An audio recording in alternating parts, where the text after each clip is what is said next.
Sais-tu quelle est la plus grande erreur que beaucoup de femmes commettent dans leurs relations? Ce n'est pas le manque de communication, ce n'est pas l'incompatibilité, et ce n'est même pas la routine.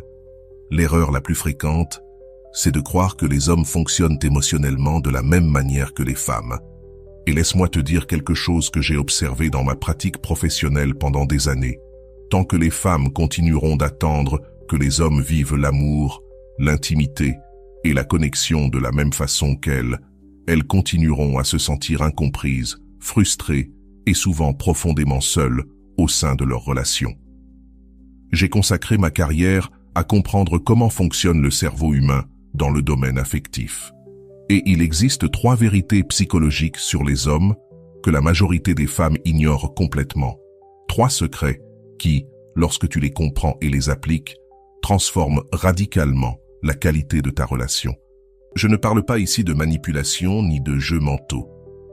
Je parle de comprendre la neurobiologie masculine, de comprendre comment leur cerveau traite l'affection, le désir et la vulnérabilité, d'une façon totalement différente de la nôtre. Et voici la promesse que je veux te faire aujourd'hui. Si tu restes jusqu'à la fin de cette vidéo, je vais te révéler le 3e secret, le plus contre-intuitif et le plus puissant de tous. Il concerne directement le désir masculin et va complètement à l'encontre de ce qu'on t'a probablement appris. Cette connaissance peut changer à jamais ta façon de te relier à ton partenaire. Et crois-moi, aucune revue, ni aucun livre de développement personnel ne te l'expliquera comme je vais le faire. Respire profondément, car ce que je vais partager va peut-être bousculer certaines croyances que tu portes depuis toute ta vie. Mais je te promets que cela en vaudra largement la peine. Secret numéro 1. Les hommes ne se connectent pas émotionnellement comme les femmes. Les hommes ne ressentent pas la connexion émotionnelle de la même manière que nous. Nous, les femmes, nous avons besoin de mots, de conversations profondes, d'échanges verbaux qui nous font sentir vus, entendus et comprises. Le cerveau masculin, lui, fonctionne autrement. Leur connexion émotionnelle s'active à travers l'action partagée, beaucoup plus qu'à travers la parole. Si ces mots résonnent en toi, abonne-toi à la chaîne, mets un j'aime à cette vidéo et dis-moi dans les commentaires depuis quel pays tu te connectes. J'adorerais découvrir jusqu'où s'étend cette communauté de chercheurs de sérénité et de courage. Il existe une explication neurobiologique fascinante. Le cerveau masculin possède moins de connexions entre ces 2 hémisphères. Cela signifie que lorsque l'homme réalise une activité, son cerveau se focalise intensément sur cette tâche. Et c'est précisément dans cet état de faire ensemble qu'il se sent le plus connecté à toi. Je vais te donner un exemple réel de ma consultation. Une patiente, appelons-la Anna, était désespérée car elle avait l'impression que son partenaire refusait de s'ouvrir émotionnellement.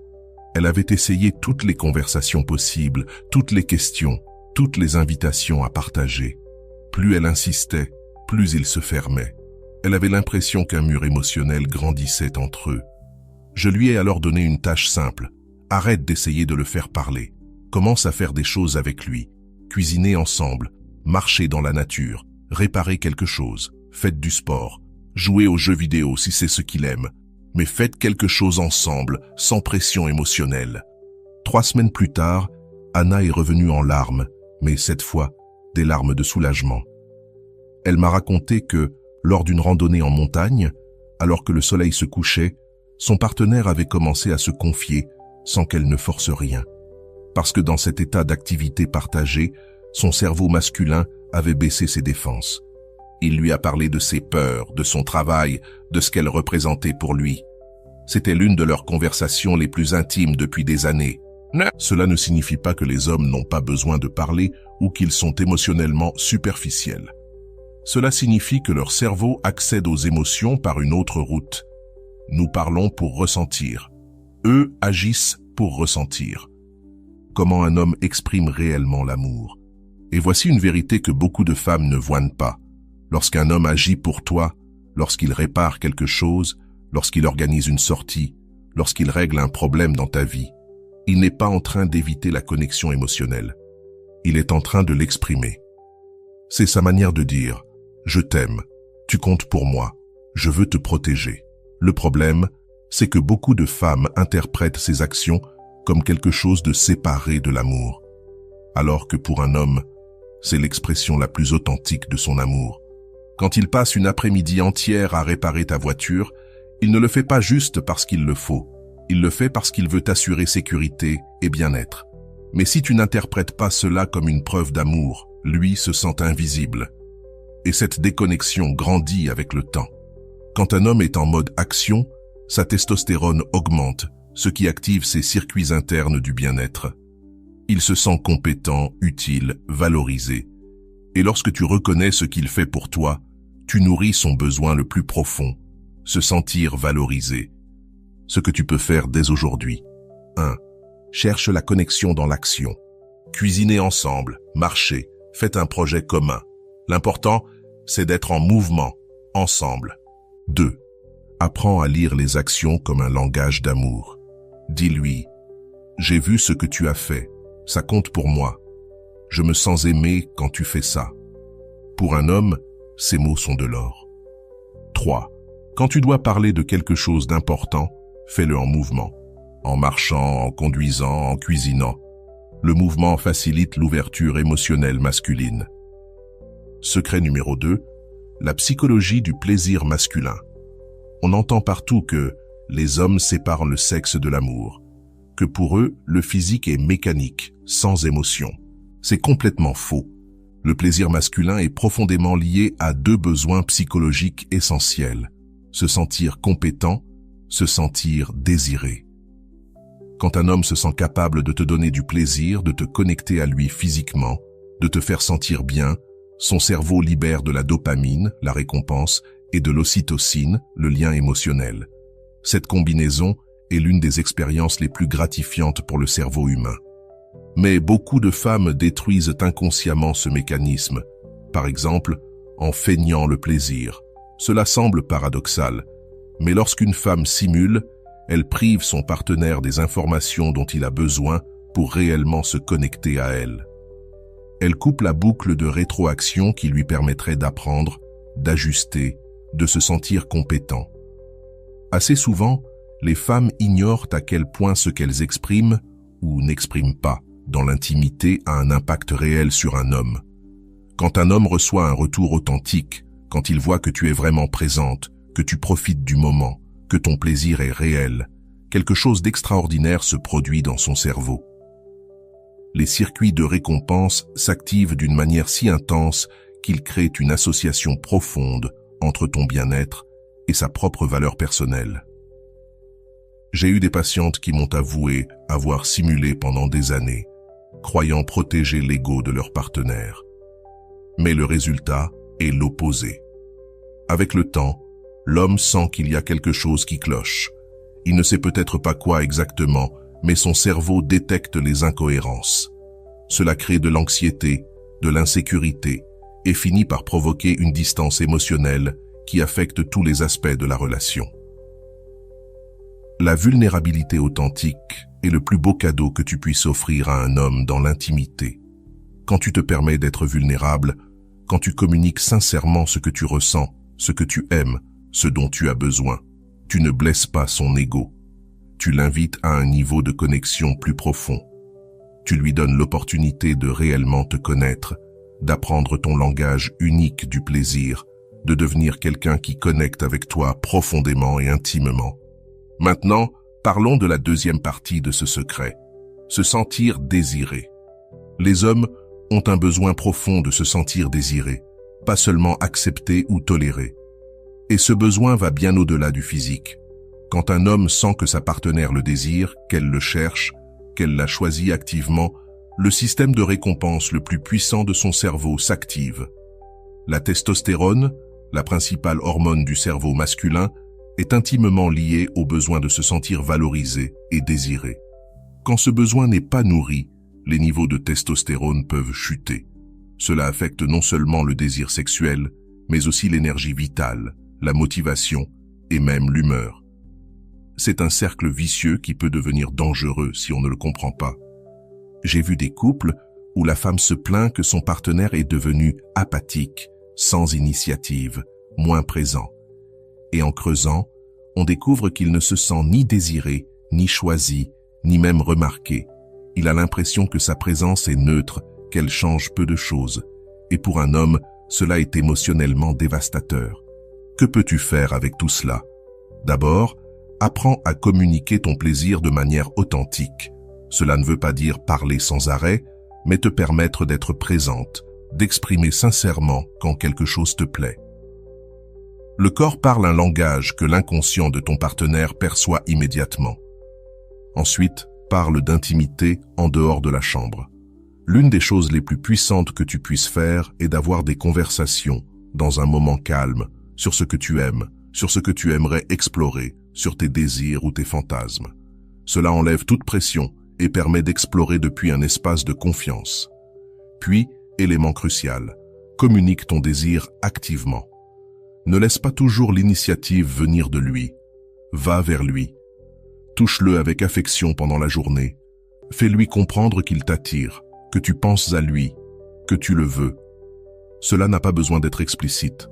Un baiser un peu plus long le matin, un regard complice, un message dans la journée peuvent suffire. L'initiative féminine a un pouvoir immense sur le cerveau masculin. Quand une femme montre consciemment son désir, elle touche l'un des besoins les plus profonds de l'homme, se sentir choisi. Et cela crée un lien émotionnel qui dépasse largement le physique. Le plaisir masculin n'est jamais séparé de l'émotionnel. Au contraire, quand un homme se sent compétent pour te donner du plaisir et se sent vraiment désiré par toi, cela crée un lien émotionnel extrêmement fort. Et maintenant, découvrons le troisième secret, certainement le plus mal compris de tous. Les hommes ont besoin de se sentir utiles pour se sentir aimés. Ce point va à l'encontre de tout ce que la société moderne répète. Aujourd'hui, on dit aux femmes qu'elles doivent tout faire seules, ne dépendre de personne, que demander de l'aide est un signe de faiblesse. Il y a de la vérité dans l'autonomie personnelle, oui. Mais poussée à l'extrême, cette indépendance ferme un pilier fondamental de la connexion masculine. La neurobiologie nous révèle quelque chose de fascinant. Le cerveau masculin est câblé depuis des millénaires pour trouver du sens et du but à travers la protection et la provision. Ce n'est pas une construction sociale moderne. C'est un fait biologique profondément ancré. Quand un homme sent qu'il est utile, que sa présence fait une différence, qu'il peut contribuer réellement à ta vie, des circuits liés à la valeur personnelle, au sens et au but s'activent. La dopamine se libère quand il résout un problème pour toi, quand il rend ta vie plus facile, quand il sent que ce qu'il apporte compte. Le problème, c'est que beaucoup de femmes modernes refusent systématiquement l'aide de leur partenaire pour prouver leur indépendance. Elles disent « Je peux le faire seule, je n'ai pas besoin d'aide, je m'en occupe ». Ces phrases semblent innocentes, mais le cerveau masculin entend « Tu n'es pas important, ta présence ne change rien, je n'ai pas besoin de toi ». Un patient m'a un jour confié une phrase qui m'a profondément marqué. « Je ne sers à rien nulle part, je ne suis nécessaire à personne ». Sa femme l'aimait profondément, mais elle avait tellement verrouillé toutes les portes par lesquelles il pouvait contribuer qu'il avait fini par se sentir invisible dans sa propre famille. Quand elle a commencé à lui laisser de la place, à lui demander de l'aide pour des choses précises, à lui dire sincèrement que sa présence faisait une différence, tout a changé. Non pas parce qu'elle est devenue dépendante, mais parce qu'elle a réouvert un espace où il pouvait aimer dans le langage naturel du cerveau masculin. Être utile. Cela ne signifie pas inventer des problèmes ou jouer un rôle. Cela signifie simplement reconnaître que même si tu es parfaitement capable de tout faire seul, laisser ton partenaire contribuer est un cadeau. C'est une manière de dire « ta présence compte, ce que tu apportes a de la valeur. Je choisis de te laisser une place ». Le mot « besoin » est devenu presque tabou aujourd'hui. Pourtant, il y a une différence immense entre dépendance et interdépendance. La dépendance dit « je ne peux pas vivre sans toi ». L'interdépendance dit « je peux vivre seul, mais ma vie est meilleure avec toi. Je te choisis ». Le cerveau masculin est conçu pour répondre à un défi, à un problème à résoudre, à une contribution à offrir.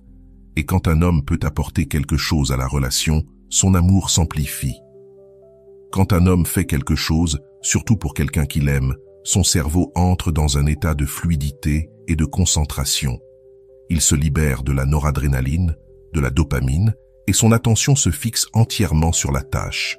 Et lorsque cette tâche est accomplie, lorsqu'il voit que son intervention a eu un impact réel et positif, la sensation de récompense dans son cerveau est immense. C'est pour cela qu'il est si important d'apprendre à demander de l'aide de manière spécifique et non de façon vague comme « aide-moi plus ». C'est trop flou et cela n'active aucun circuit de résolution de problèmes. En revanche, des demandes claires comme « peux-tu m'aider à porter ça ? J'ai besoin de ton avis sur ce sujet » ou « tu peux m'aider à choisir entre ces options » permettent à son cerveau de se focaliser sur quelque chose de concret. Elles lui donnent une manière claire d'être utile. Et voici quelque chose de crucial.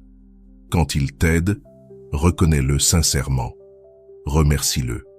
Fais-lui savoir que son geste a vraiment compté. Cela ferme le circuit neurologique de la récompense.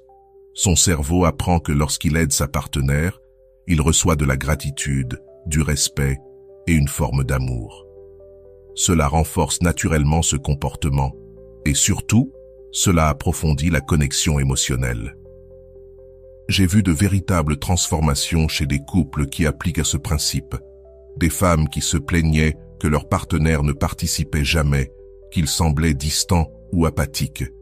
Et tout changeait lorsqu'elles commençaient à créer des espaces précis où il pouvait être utile, où sa contribution était nécessaire et valorisée. L'homme devenait plus présent, plus investi, plus connecté émotionnellement. Car voici une vérité profonde. Lorsqu'un homme se sent utile, il se sent aimé. Pour son cerveau, ces deux choses sont indissociables. La sensation d'utilité est la preuve que sa présence compte, que son amour est reçu, qu'il a une place importante dans ta vie. Cela ne transforme pas les femmes en personnes dépendantes ou passives. Au contraire, cela demande une force immense. Cela demande l'humilité de reconnaître que, même si tu es parfaitement capable, laisser les autres contribuer à ta vie est un acte d'amour et de générosité. Cela demande de dépasser l'ego qui dit « je dois tout faire toute seule » et d'ouvrir la porte à une vulnérabilité saine. Reconnaître qu'il y a des choses où ton partenaire peut t'aider et que cela ne t'enlève ni force ni indépendance. Pense-y ainsi. Lorsque tu permets à ton partenaire d'être utile, tu lui offres un cadeau. Et lorsque tu lui partages tes émotions vulnérables, tu lui donnes accès à une partie essentielle de toi.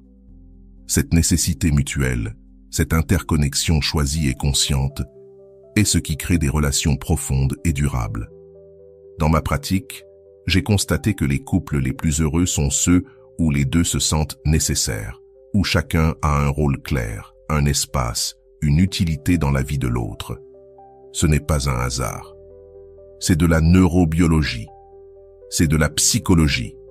C'est la manière dont les êtres humains sont faits pour se connecter. Alors voici mon invitation pour toi. Durant la semaine à venir, identifie 3 petites choses, simples mais concrètes, dans lesquelles ton partenaire peut t'aider. Demande-lui clairement, sans hésiter. Observe sa réaction. Observe son énergie quand il sent qu'il contribue réellement. Et surtout, remercie-le. Fais-lui savoir que ce qu'il a fait a eu un impact positif pour toi. Tu verras un changement, peut-être subtil au début, mais réel, parce que tu lui parleras dans le langage que son cerveau comprend, celui de l'utilité émotionnelle.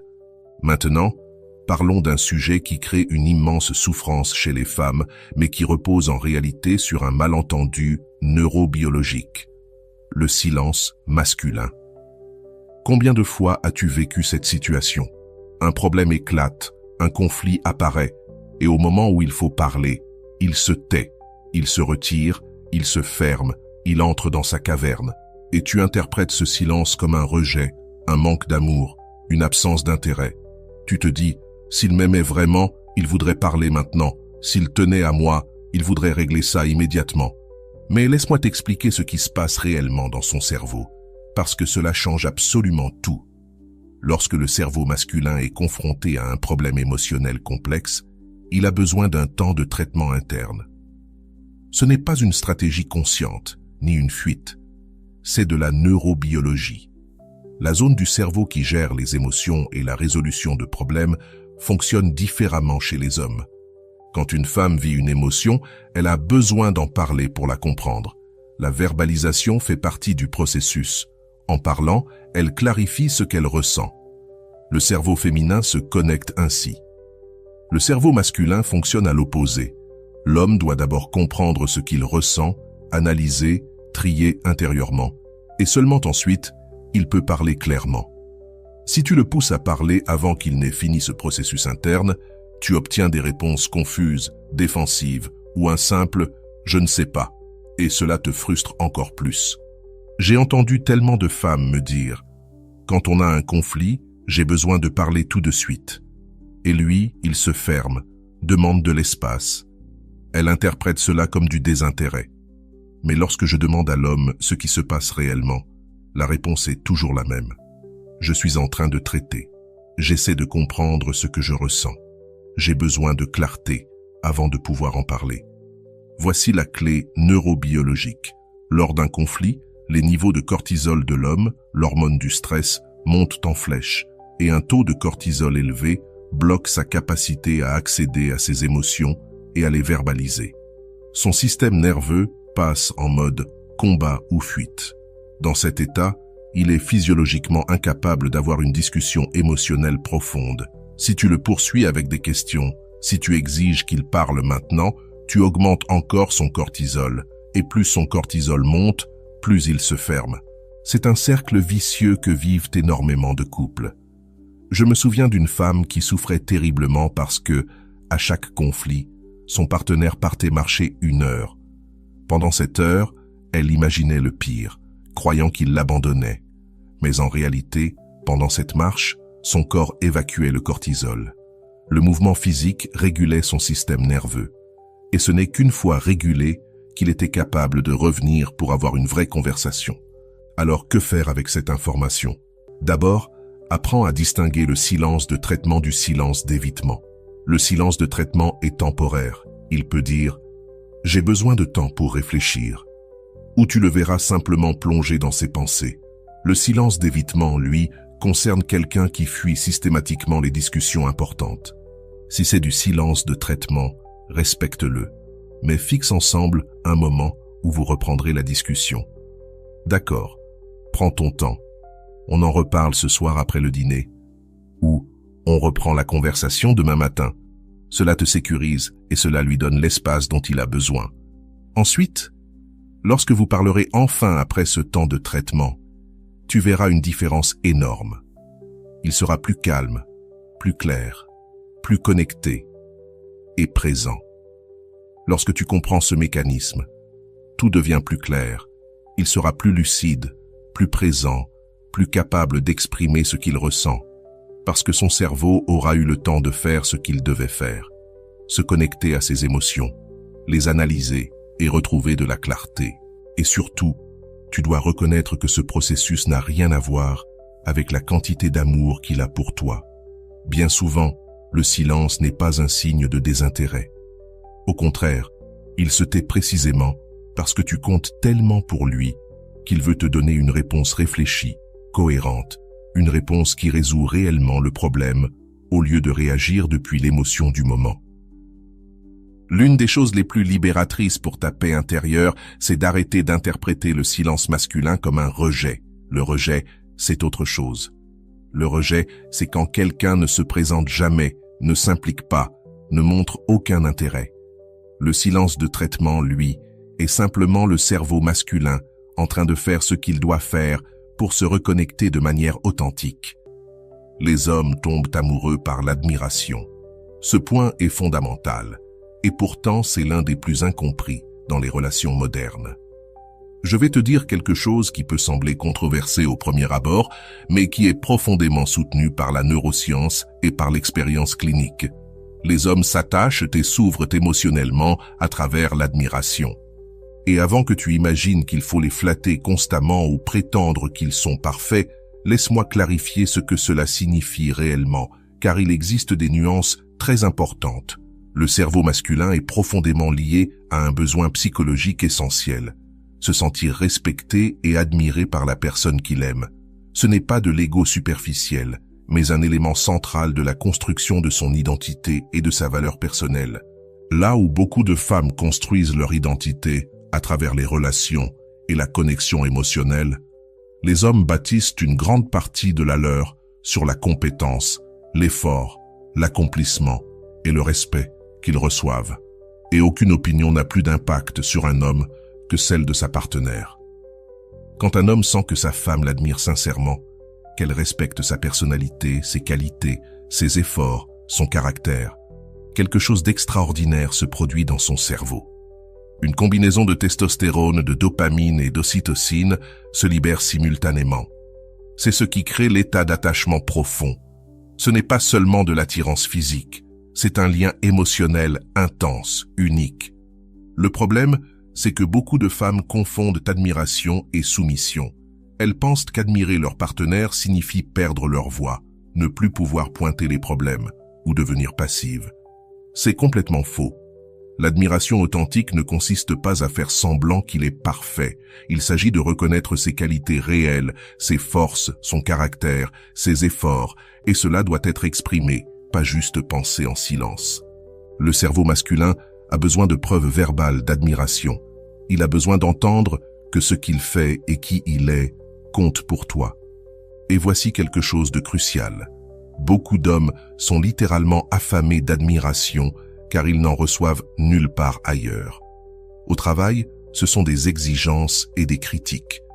Dans la société, on lui rappelle tout ce qui ne va pas chez les hommes. À la maison, s'il ne reçoit que des reproches, des corrections et des remarques négatives, alors où peut-il trouver la validation dont son cerveau a besoin pour fonctionner de manière optimale? J'ai reçu des hommes qui, en apparence, avaient tout. Succès, stabilité, bonne santé.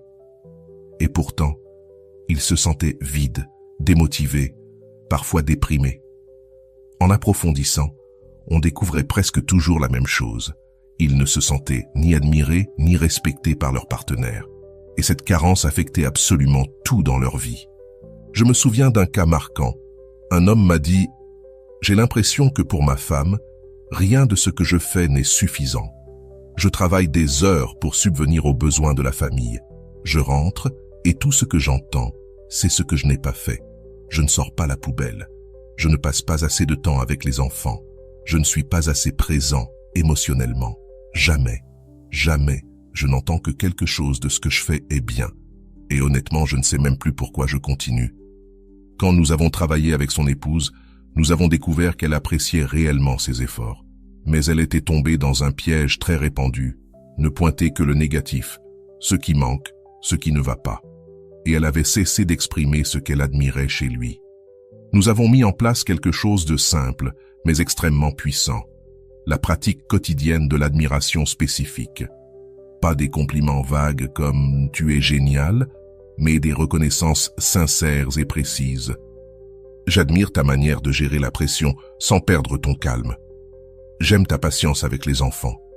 Je valorise énormément le fait que tu t'assures toujours que la voiture soit en bon état pour que je sois en sécurité. En quelques semaines, cet homme était différent, plus présent, plus engagé, plus tendre émotionnellement. Son cerveau recevait enfin ce dont il avait besoin, la preuve qu'on le voit, qu'on le respecte, qu'on l'admire. Et voici ce que beaucoup de femmes doivent comprendre. L'admiration crée un cercle vertueux. Quand un homme se sent admiré, il fait naturellement plus pour en être digne. Quand il se sent respecté, il agit de manière plus respectable, pas par effort ou pour jouer un rôle, mais parce que la chimie de son cerveau change. Il devient la meilleure version de lui-même. Mais l'inverse est tout aussi vrai. La critique constante, le manque de reconnaissance, le focus permanent sur le négatif créent un cercle vicieux. Sa testostérone baisse, son cortisol monte, il se sent moins capable, moins motivé, et il finit par agir exactement comme tu lui reproches d'agir. C'est une prophétie qui s'auto-alimente. Et attention, admirer ton partenaire ne signifie pas éviter les conversations difficiles. Tu peux pointer les problèmes, demander des changements, parler de ce qui doit évoluer. Mais il existe une différence énorme entre aborder un sujet depuis la critique permanente et l'aborder depuis une base solide de respect et d'admiration. Quand un homme sent qu'il est profondément respecté, il ne se met pas sur la défensive. Il peut écouter, comprendre et agir parce qu'il ne sent pas que toute son identité est attaquée. Alors, comment intégrer cela dans ta relation? D'abord, identifie consciemment 3 choses que tu admires réellement chez lui. Des qualités, des compétences, des comportements, sa manière de gérer certaines situations, mais choisis des éléments authentiques. Ensuite, exprime cette admiration de manière spécifique et régulière. Pas besoin d'un long discours. Cela peut être aussi simple que « J'ai remarqué comment tu as géré cette situation aujourd'hui et j'admire beaucoup ta calme » ou « Je veux que tu saches que je valorise vraiment ta dévotion à ton travail ». Enfin, lorsque tu reconnais ton partenaire publiquement, même de manière occasionnelle, cela a un impact profond. Je ne parle pas forcément de le montrer sur les réseaux sociaux, même si cela n'a rien de mauvais. Je veux dire que lorsque vous êtes avec des amis ou de la famille, mentionner quelque chose que tu admires chez lui crée une résonance particulière.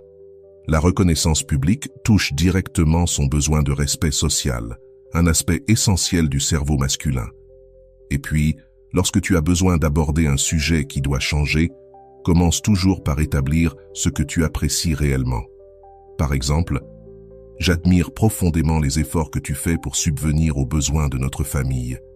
Et justement, c'est pour cela que je voudrais parler avec toi de la façon dont on pourrait trouver plus d'équilibre afin que tu puisses aussi te reposer. » Cette approche crée une atmosphère complètement différente pour la discussion. Un homme qui se sent admiré par sa partenaire est un homme motivé à donner le meilleur de lui-même, non pas parce qu'il est manipulé, mais parce que son cerveau fonctionne de manière optimale lorsqu'il reçoit cette validation de la personne la plus importante de sa vie. Une relation où les 2 partenaires s'admirent sincèrement est une relation capable de traverser n'importe quelle tempête. Aujourd'hui, nous avons parcouru un chemin profond à travers la psychologie masculine dans les relations. Depuis la compréhension que les hommes se connectent en agissant, et pas seulement en parlant, jusqu'à l'idée que leur plaisir est lié à leur sentiment de compétence et de désir. Depuis l'importance pour eux de se sentir utile pour se sentir aimé, jusqu'à la reconnaissance que leur silence n'est pas un rejet, mais une phase de traitement intérieur. Nous avons aussi vu qu'ils tombent amoureux à travers l'admiration et que leur vulnérabilité est d'une immense fragilité. Rien de tout cela n'est de la manipulation ou des stratégies cachées. Ce sont des fenêtres ouvertes sur le fonctionnement réel du cerveau masculin, sur sa manière unique de vivre l'amour, l'intimité et la connexion. Et lorsque tu comprends ces principes et que tu les appliques avec authenticité et amour, tout change. Au fil de mes années de consultation, j'ai été témoin de transformations extraordinaires. J'ai vu des couples au bord de la rupture retrouver une connexion qu'ils pensaient perdue. J'ai vu des femmes qui se sentaient profondément incomprises découvrir enfin pourquoi leur partenaire agissait d'une certaine manière. J'ai vu des hommes qui se sentaient invisibles dans leur relation s'épanouir lorsque, pour la première fois, ils se sentaient vus et valorisés dans leur propre langage émotionnel. Et le plus beau, c'est que lorsque tu apprends à parler le langage émotionnel de ton partenaire, il apprend naturellement le tien. Quand tu crées un espace de compréhension, de respect et de soins mutuels, vous gagnez tous les deux. Vous pouvez enfin baisser les défenses, vous montrer tel que vous êtes vraiment. C'est là que les relations cessent d'être des luttes de pouvoir ou des sources de malentendus incessants et deviennent ce qu'elles auraient toujours dû être, un refuge sûr où chacun peut être pleinement lui-même. Mais comprendre ne signifie pas excuser les comportements nocifs. Si ton partenaire a des schémas véritablement toxiques, s'il y a de la violence, un manque de respect chronique ou des abus, rien de cela n'est justifiable. Il existe des situations qui exigent des limites fermes ou même un éloignement. Cependant, si tu es dans une relation globalement saine, avec quelqu'un qui t'aime, mais avec qui la connexion profonde est parfois difficile, ces principes peuvent t'ouvrir des portes dont tu ne soupçonnais même pas l'existence. Il est aussi essentiel de reconnaître que chaque personne est unique.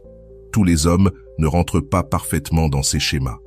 Chacun est influencé par son histoire personnelle, sa culture, ses expériences. Considère ces principes comme des guides, pas comme des lois absolues. observe ton partenaire, apprends son propre langage, adapte tout cela à votre réalité et surtout, sois patiente avec toi-même. Changer des habitudes relationnelles que tu utilises depuis toute ta vie n'est pas simple. Il y aura des moments où tu retomberas dans tes anciens réflexes, où tu oublieras ce que tu viens d'apprendre, où la frustration te fera revenir à de vieux schémas. Ce n'est pas grave. Les relations sont un chemin d'apprentissage continu. Ce qui compte, c'est de continuer d'essayer, de continuer à grandir, de chercher des façons plus profondes et authentiques de te connecter. Maintenant, j'aimerais te demander quelque chose d'important. Si cette vidéo t'a donné des éclairages précieux, si tu as appris quelque chose qui peut transformer ta relation, abonne-toi à cette chaîne et aime cette vidéo. Ton abonnement me montre que ce type de contenu profond, basé sur la neuropsychologie et l'expérience clinique, est ce que tu veux voir davantage. Et ton like permet à cette vidéo d'atteindre plus de femmes qui cherchent elles aussi à comprendre leur partenaire. Mais surtout, j'aimerais connaître ton expérience. Est-ce que tu t'es reconnu dans ce que nous avons exploré aujourd'hui? As-tu vécu des situations où ces principes t'auraient aidé à mieux comprendre ton partenaire? Y a-t-il un schéma dans ta relation que tu vois différemment après cette vidéo? Laisse-moi un commentaire. Pas besoin d'entrer dans les détails personnels si tu ne le souhaites pas, mais ton retour m'aiderait à comprendre ce qui te touche le plus.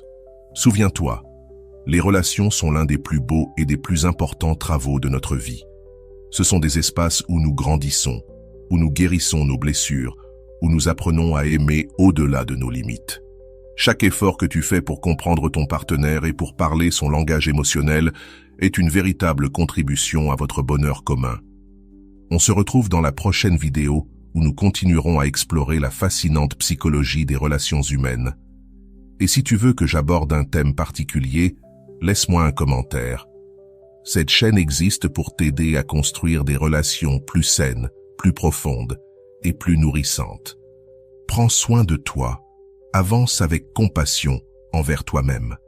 Et n'oublie jamais, comprendre n'est pas perdre ton pouvoir, c'est gagner en sagesse.